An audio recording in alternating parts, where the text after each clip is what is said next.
mi padre siempre me enseñó que las acciones tienen consecuencias. Ahora está muerto en su celda, y yo soy quien lo puso ahí.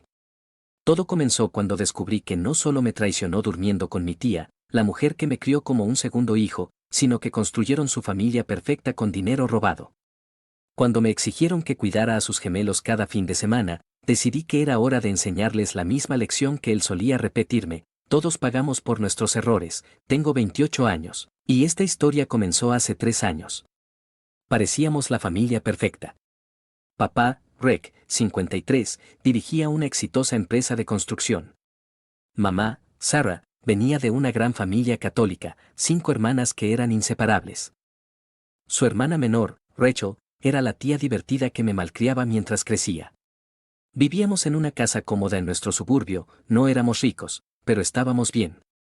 Cuando tenía 10 años, el negocio de mi papá despegó y nuestro nivel de vida mejoró. Cada 2 años, viajes a Disney, autos nuevos, los signos usuales de prosperidad. Mamá era activa en la iglesia y organizaba eventos benéficos muy conocidos. La tía Rachel enseñaba kinder y era adorada por los padres por lo buena que era con los niños. Todos los domingos teníamos grandes cenas familiares, la asistencia era obligatoria a menos que alguien estuviera literalmente en el hospital. Papá encendía su parrilla cara, esa que fingía que no era cara, y mis tías traían sus platos característicos. El mac and cheese de Rachel siempre era una pelea para conseguir una segunda porción. Recuerdo un domingo, unos 6 meses antes de que todo se derrumbara, cuando mi primo Tommy, el hijo de Rachel, bromeó diciendo que su mamá había estado mensajeándose mucho últimamente. Rachel lo descartó como trabajo. Justo después de eso, papá tiró su bebida. No capté las señales. Luego llegó el día en que todo explotó, y está grabado en mi memoria. Era nuestra barbacoa anual del Día de los Caídos. Todos estaban allí, tías, tíos, primos, vecinos. Hacíamos una parrillada de todo el día donde la gente iba y venía. Papá actuaba raro, revisando su teléfono constantemente y alejándose por llamadas de trabajo. Lo cual era extraño en el Día de los Caídos. Rachel llegó tarde, algo inusual en alguien que normalmente ayudaba a preparar todo. Cuando llegó, se veía alterada, culpando al tráfico de nuestro suburbio. Dejó su teléfono en la mesa mientras ayudaba a sacar la comida, y fue entonces cuando ocurrió. Tommy, que tenía 16 años en ese momento, agarró lo que pensaba que era su teléfono. Tenían fundas azules idénticas. Quería enseñarle un TikTok a su novia. Cuando lo desbloqueó, había cientos de mensajes entre mi papá y Rachel. Mensajes explícitos, fotos, planes para verse, declaraciones de que estaban destinados a estar juntos y que encontrarían la forma de decírselo a todos. Tommy perdió el control y empezó a gritarle a su mamá en el patio trasero. La gente corrió hacia ellos y él sostuvo el teléfono, leyendo los mensajes en voz alta. Nunca había visto algo así. Mis primos gritaban. Mis tías lloraban. El esposo de Rachel, Mark, parecía enfermo. Yo me quedé paralizado mientras mi familia se desmoronaba frente a mí. Siempre pensé que mis padres eran mis anclas, la estabilidad en la que podía contar. Ahora mis manos temblaban y las metí en los bolsillos. Una sensación de desconexión me invadió, como si estuviera viendo a una familia romperse en una pantalla en lugar de vivirlo. El peor momento no fueron los gritos. Fue el silencio después de que Tommy leyó el último mensaje. Luego Rachel hizo un sonido que era mitad risa, mitad sollozo, y todo estalló. Ahí supe que nada volvería a ser igual. Algunas rupturas no se pueden reparar. Mi mamá se quedó allí paralizada. Un plato de ensalada de papa en las manos, mirando fijamente al vacío. Rachel intentó arrebatarle el teléfono a Tommy mientras la ensalada se deslizaba lentamente del plato hacia el pasto y nadie se movía para recogerla. Esa imagen es la que más se me quedó grabada, ese montón de ensalada de papa sobre el césped mientras nuestra familia se desintegraba. Papá intentó las negaciones de siempre, pero Rachel empezó a llorar y afirmó que no querían que pasara, que se habían enamorado y no sabían cómo decírselo a nadie. Incluso dijo, delante de todos y delante de mamá, que ella y papá habían tenido una conexión desde hacía años que no podía negarse. Aún escucho el sonido que hizo mamá, no un llanto, más bien un jadeo ahogado, como si alguien fuera empujado bajo el agua.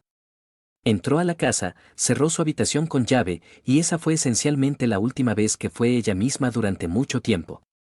La barbacoa terminó de inmediato. Todos se fueron excepto la hermana mayor de mamá, Mary, que se quedó para hablar con ella a través de la puerta. Papá hizo una maleta y se fue para darle espacio a todos. Rachel salió corriendo llorando con Tommy siguiéndola. Yo me senté en el porche trasero durante horas mirando esa ensalada de papa, tratando de procesar cómo mi vida se había desmantelado en 15 minutos. Los días siguientes fueron surrealistas. Mamá no salía de su habitación excepto para ir al baño. Y aún así, esperaba hasta creer que yo estaba dormido. Por las noches, la escuchaba caminar de un lado a otro durante horas. Dejaba comida afuera de su puerta. A veces la tomaba, muchas veces no. Papá llamaba y enviaba mensajes constantemente. Se estaba quedando en un hotel en Cambridge y enviaba largos mensajes enmarcados como filosofía sobre la complejidad de la vida, que no siempre es blanco o negro, como si eso explicara algo. Incluso me dijo que él y Rachel habían resistido sus sentimientos durante años, pero que finalmente aceptaron que eran almas gemelas, pidiéndome que entendiera que no era solo una aventura. Rachel también escaló. Se presentó en nuestra casa y lloró frente a la puerta del dormitorio de mamá, suplicando y alternando disculpas con frases como, cuando el amor es real, no puedes luchar contra él. Tuve que amenazar con llamar a la policía para que se fuera. Aproximadamente 2 semanas después, las cosas empeoraron. Una vecina me llamó al trabajo diciendo que el auto de mamá no se había movido y que la había visto sentada en la misma silla a través de la ventana del piso de arriba. Corrí a casa para encontrarla sentada en una habitación oscura, aún con la ropa de la barbacoa, mirando una foto familiar de Disney y sin responder. Cuando intenté ayudarla a levantarse, me di cuenta de que tenía fiebre. Llamé al 911. Los paramédicos dijeron que estaba severamente deshidratada, con una fiebre alta por una infección. No había tomado su medicación para su condición autoinmune en 2 semanas. El hospital fue caótico. En la sala de emergencias tuvo una crisis y fue ingresada en la sala psiquiátrica. Gritaba que lo había hecho todo por Rachel, que le había ayudado a pagar la universidad, que la había dejado vivir con nosotros después de su divorcio, que le había conseguido el trabajo de maestra, y el médico diagnosticó un episodio depresivo severo desencadenado por un trauma agudo. Rachel empeoró el daño diciendo a los médicos que mamá siempre había sido inestable y que tenía episodios mientras crecían. Una mentira absoluta para justificar su comportamiento y desviar la culpa. Los médicos rechazaron esa versión. Las hermanas de mamá, Mary, Patricia, Catherine y Elizabeth, se turnaban para quedarse en el hospital para que siempre hubiera alguien con ella. Pero el daño ya estaba hecho. No hablaba con nadie excepto con los médicos, la mayoría del tiempo acostada llorando o mirando fijamente. Mientras tanto, papá y Rachel siguieron adelante. Alquilaron un apartamento y estaban jugando a ser una familia usando dinero del negocio de papá. Rachel dejó la enseñanza diciendo que el estrés le impedía continuar.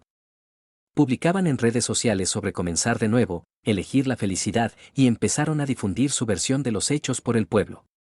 Rachel les decía a los de la iglesia que mamá había alejado a papá siendo emocionalmente distante y obsesionada con el trabajo benéfico. Incluso afirmó que mamá sabía de su relación desde hacía meses y hacía el papel de víctima. Tommy también sufría. Vivía con su padre y se negaba a ver a su mamá. Pero Rachel convirtió eso en otra acusación, diciendo que yo había envenenado a Tommy contra ella y papá. Era absurdo. Al final del primer mes, estaba claro que mamá no volvería a casa pronto. Los médicos recomendaron un centro psiquiátrico de larga estancia. Y empaqué algunas de sus cosas. Ordenar su ropa, sus jeans de jardinería, su suéter favorito, un vestido de domingo, me destrozó. Colgaban ahí como si ella fuera a volver en cualquier momento, y entendí entonces que la normalidad no regresaría. Nuestra familia había desaparecido, y las personas que la destruyeron ya seguían con su vida. Después de que trasladaron a mamá al centro, la vida tomó una nueva rutina. La visitaba cada miércoles y domingo después del trabajo porque los médicos dijeron que una rutina ayudaría. Al principio apenas interactuaba, asentía o negaba con la cabeza. Después de unos 3 meses, empezó a tener días mejores y me miraba cuando hablaba sobre el trabajo o la familia. Entonces Rachel lanzó la siguiente bomba, una publicación en Facebook con una ecografía anunciando que estaba embarazada de gemelos. La publicación lo presentaba como una bendición de Dios y etiquetaba a todos, incluidas las hermanas de mamá y los amigos de la iglesia. ¿Quién publica eso en ese momento? Más tarde supe por mi prima Lisa que Rachel había dejado intencionalmente de tomar anticonceptivos meses antes de que la aventura saliera a la luz, esperando que un accidente hiciera que papá dejara a mamá. Obtuvo lo que quería y más. Papá se volvió loco con el embarazo, actualizaciones diarias, llamando a los bebés sus gemelos milagro, e incluso enviándome mensajes para preguntarme si ayudaría a preparar su cuarto. Compraron una casa grande en una ciudad cercana con dinero del negocio, muy por encima de lo que el rendimiento de la empresa podía justificar. Los médicos ajustaron la medicación de mamá cuando se enteró del embarazo, y volvió a dejar de comer por un tiempo. Lo único que parecía ayudar eran las visitas de Tommy. Él también estaba sufriendo, y podía hablar de lo que estaba pasando sin las explicaciones teatrales de Rachel. Rachel y papá no dejaban de presionarme. Ellos aparecían sin avisar en mi apartamento. Rachel se quedaba allí con la mano sobre el vientre hablando de cómo los gemelos necesitaban a su hermano mayor y de cómo la familia debía apoyarse mutuamente. Llamaba y enviaba correos constantemente, haciéndome sentir culpable por castigar a los bebés por errores de adultos y asegurando que los niños eran inocentes. Después de que nacieron los gemelos, Emma y Ethan, comenzó a enviar fotos diarias con mensajes sobre cuánto extrañaban a su hermano mayor o cómo esperaban a su tío James. Cuando eso no funcionó, envió videos de ellos llorando con mensajes afirmando que los bebés podían sentir que la familia estaba rota. Era una manipulación emocional descarada. Las cosas escalaron cuando empezaron a presentarse en mi lugar de trabajo. Rachel llevaba a los gemelos durante mi almuerzo y lloraba en el vestíbulo sobre los costos de la guardería y la necesidad de ayuda familiar. Mis compañeros se sentían incómodos. Mi jefe consideró llamar a seguridad, pero yo no quería que las cosas se pusieran más feas. Papá cambió de táctica y me ofreció el 25% de su empresa si me unía y la ayudaba a gestionarla mientras él se enfocaba en su nueva familia. Mirando atrás, la oferta era ridícula considerando lo que finalmente descubrí sobre la compañía. Incluso reclutaron a otros para presionarme. Rachel dijo a la gente de la iglesia que yo me negaba a reconocer a mis hermanos y que los celos me habían envenenado. Algunos miembros de la iglesia fueron a mi apartamento para darme sermones sobre el perdón y el deber familiar. Empecé a hacer las compras en otra tienda para evitar encuentros. Rachel intensificó el juego de comparaciones, afirmando que ella era mejor madre de lo que Sarah había sido jamás y que los gemelos estaban mejor sin la inestabilidad de mamá.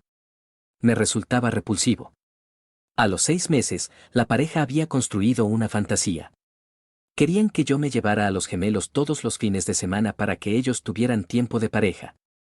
Y Rachel decía a la gente que guardaría una habitación para mí en su casa, como si yo quisiera ser parte de esa vida. Mientras mamá trabajaba en terapia grupal y tomaba medicación intentando reconstruirse, esos dos desfilaban una familia feliz fabricada. Y yo me enfoqué en algo concreto, los registros del negocio de papá. Para distraerme de la presión emocional constante.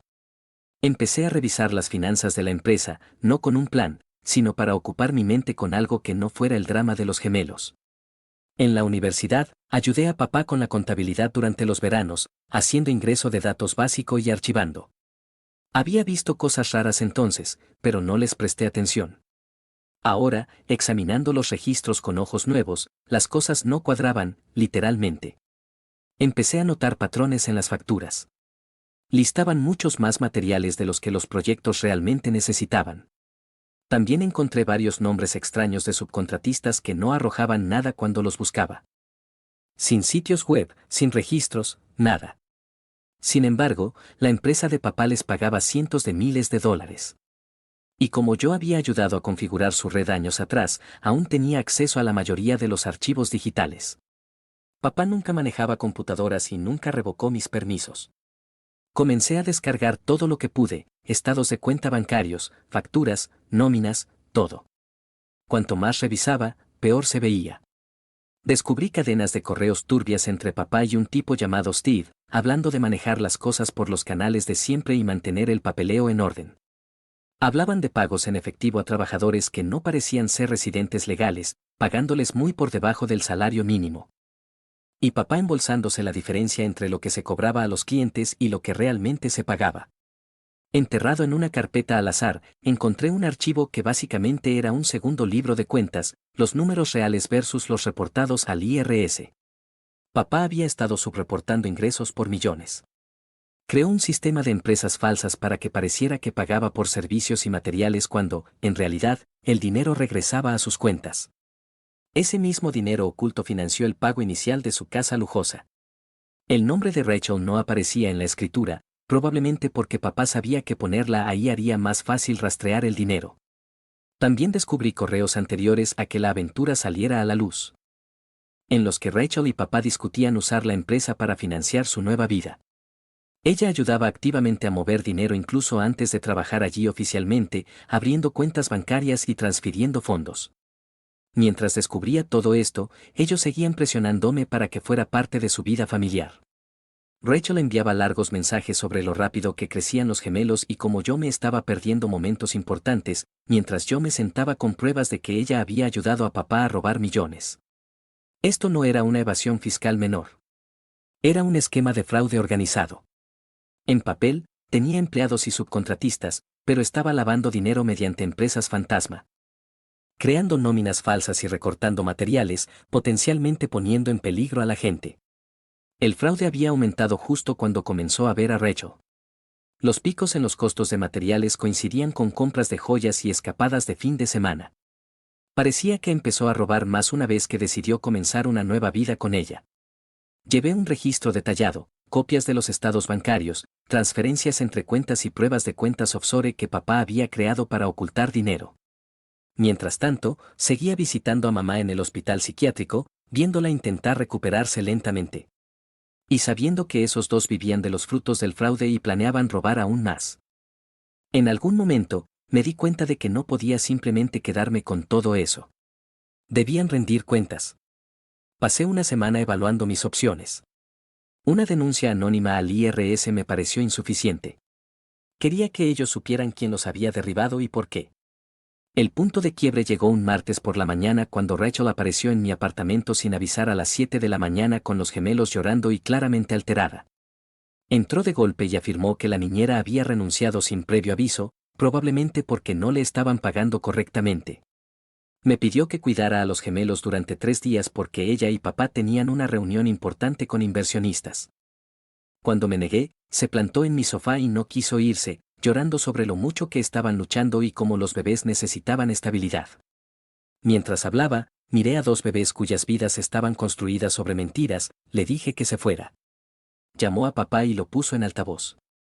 Él inició una diatriba sobre traición familiar y cómo mamá estaría decepcionada de mí. Fue entonces cuando perdí la paciencia. Fui por un disco duro donde había guardado todo, lo levanté y les dije que sabía sobre las empresas falsas, el lavado de dinero, los sobornos, todo. La cara de Rachel se puso pálida. Papá guardó silencio. Ella intentó minimizarlo como una confusión sobre prácticas comerciales normales. Papá pasó a las amenazas, prometiendo destruir mi carrera en Boston si hacía algo. Les mostré el correo que había redactado para la División de Investigaciones Criminales del IRS, con adjuntos y una línea de tiempo incluida. Les dije que había hecho copias de seguridad en múltiples lugares para que la evidencia no pudiera ser destruida. Rachel estalló, acusándome de intentar arruinar el futuro de sus hijos, gritando que me haría arrepentirme. Agarró a los gemelos y huyó. Papá llamó y envió mensajes repetidamente, primero ofreciéndome dinero para que me alejara y después lanzando amenazas. Incluso afirmó que yo había estado involucrado en el fraude. Yo ya había anticipado eso y expliqué mi participación limitada de hace años durante la universidad. A las 9 de la mañana, cuando abrió el IRS, envié el correo con todo adjunto. También llamé a la tía Mary y le conté todo. Ella involucró a las otras tías excepto a Rachel. No estaban completamente sorprendidas. Sospechaban algo, pero estaban conmocionadas. El IRS respondió rápidamente y pidió una entrevista. Contraté a un abogado, aunque no había hecho nada ilegal. Intentaron de todo, súplicas, amenazas, reclutar miembros de la iglesia, incluso crear cuentas falsas para acosarme. Esa noche visité a mamá sin decirle lo que había hecho. Su médico dijo que aún no estaba lista para ese estrés. Aún así, cuando entré, sonrió de una manera que me hizo pensar que intuía que finalmente las cosas estaban cambiando. La línea de tiempo se aceleró más de lo que esperaba. En 2 semanas, los investigadores criminales del IRS estaban entrevistando a antiguos empleados y allanando la oficina principal de papá. Recibí un video de un amigo que vio a los agentes sacando cajas de archivos. Papá intentó decir que era una auditoría rutinaria, pero los federales incautaron computadoras, teléfonos y el coche de Rachel. Los investigadores descubrieron mucho más de lo que yo sabía. Papá había estado comprando propiedades mediante empresas fantasma, renovándolas de forma barata usando su operación de construcción, cobrando a los clientes precios premium en papel y luego vendiéndolas por grandes ganancias no declaradas. La casa, los coches, la propiedad vacacional, todo había sido financiado con esas ganancias no declaradas.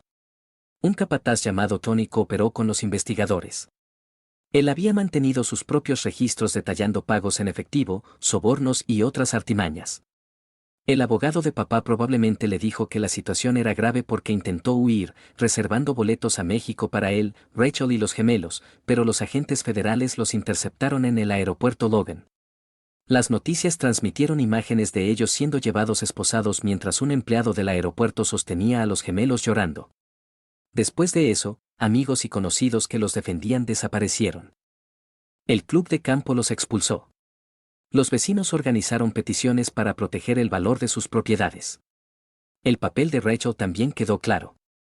Había estado girándose cheques a sí misma desde las cuentas de la empresa como honorarios de consultoría y usando esos fondos en artículos de diseñador, hoteles para reuniones secretas e incluso tratamientos de fertilidad mientras intentaba quedar embarazada. Los fiscales le ofrecieron a papá un acuerdo de cooperación, 5 años a cambio de ayudar a localizar los fondos, y él firmó. Rachel no fue incluida en ese acuerdo. Intentó destruir evidencia después de que la investigación comenzara, borrando correos y triturando documentos. Pero las autoridades ya tenían copias. Servicios Sociales intervino por los gemelos. Los colocaron temporalmente con el exmarido de Rachel y su nueva esposa, quienes ya tenían experiencia criando a Tommy. Rachel reaccionó mal, acusando a la madrastra, Jenny, de intentar reemplazarla. Jenny, una psicóloga infantil, documentó todo y ayudó a que los gemelos se adaptaran. Tommy incluso comenzó a vincularse con sus medio hermanos. Rachel intentó manipularlo, enviándole mensajes cargados de culpa que llevaron a terapia y a una orden judicial que restringía su contacto. Personas de la comunidad empezaron a aparecer afirmando que papá, Rad o Rachel les debían dinero, inversionistas que papá había captado a través de la iglesia y que quedaron con pérdidas. Resultó que habían estado ejecutando una estafa más amplia, tomando inversiones de personas que confiaban en ellos. El impacto no fue solo legal o financiero. Cambió a las personas. Mamá ha mejorado en terapia, pero lleva una pesadez que según los clínicos es una parte normal de la sanación. No vuelves a ser quien eras antes del trauma, aprendes a vivir con ello y construir algo nuevo. No sé cómo será nuestra familia de ahora en adelante. La versión antigua se fue. Quizás eso no sea terrible. Quizás podamos construir algo más fuerte que excluya a personas capaces de herir a su propia familia tan profundamente y luego esperar perdón. La ironía es que papá siempre me enseñó sobre las consecuencias y asumir los errores. Ahora él está viviendo esa lección en prisión. Por mi parte, estoy enfocado en la recuperación de mamá y en dejar que el sistema legal siga su curso. Algunos puentes deberían permanecer en cenizas. Me enfocaré en la recuperación de mamá y dejaré que la justicia siga su curso. Una nota sobre lo que ocurrió después: la sentencia de papá podría haberse ampliado porque los investigadores seguían descubriendo más irregularidades. Tenía otra audiencia el próximo mes, pero hace 3 días lo encontraron en su celda. La declaración oficial lo describió como autoinfligido. Aún estoy procesándolo. Un guardia dijo que había una carta. No la he leído y no estoy seguro de querer hacerlo. Rachel perdió el control y apareció en mi apartamento a las 3 de la mañana gritando que yo había causado su muerte y que había destruido a su familia. Me quedé allí dejando que todo asentara. No sé cómo sentirme. Triste, enojado, aliviado, todo. Cuando se lo conté a mamá, me sorprendió. Dijo: lo perdono. No por él, sino por mí. Explicó que cargar con la ira no la estaba ayudando a sanar, y sus médicos ven esto como un paso positivo. Los gemelos permanecen con el ex de Rachel y Jenny. Rachel enfrenta una exposición legal significativa, de 2 a 3 años como mínimo, así que probablemente los niños se quedarán donde están por ahora. ¿Sentirme aliviado me convierte en una mala persona? Una parte de mí lamenta. Pero otra parte siente que tal vez ahora la familia finalmente pueda sanar sin que él manipule todo desde la prisión. ¿Qué te pareció esta historia? Comparte tu opinión en los comentarios. No olvides suscribirte al canal Traición del Reddit y activar las notificaciones.